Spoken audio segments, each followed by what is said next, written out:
Hello guys, good evening. Ay, sus. Ay, tapos na lahat ng floor at saka isang buwan na trabaho, isang buwan ay naayos. So ngayon, araw na ng paglilinis ng mga shelves para maibalik na kagad yung mga damit ng aking ama guys. Kaya sus, isang buwan tong magdalawang buwan ata tong kwarto na to na hindi nagamit yung lagay ng damit kasi na binaha at pinalitan lahat ng ng sahig.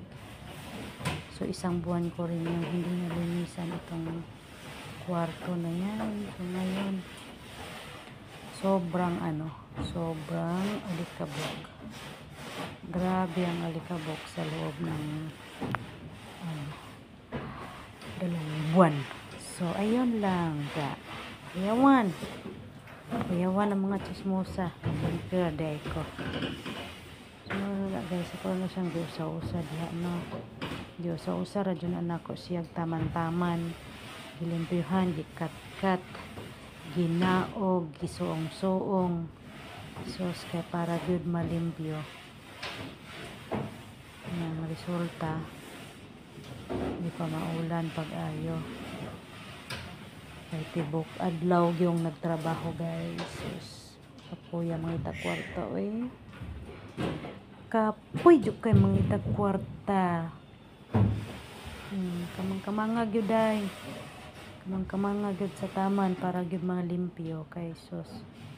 Kung di na nimo kamang-kamangon di man nimo malimpyuhan.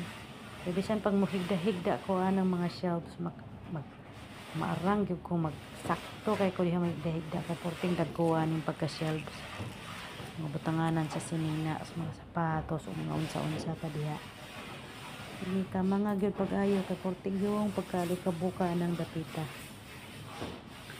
Maniho agyo day kay para good hila sa atong amo.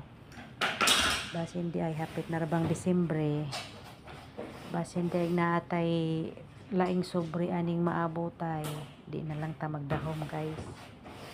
Basta importante trabaho. So patuloy pangitag kwarta basta nakaslaing lugar panginabuhi gyud pag-ayo guys. So kamo diha swerte kay mo kay nara gyud taon mo sa Pilipinas. Kami ani naslaing lugar kayod taman.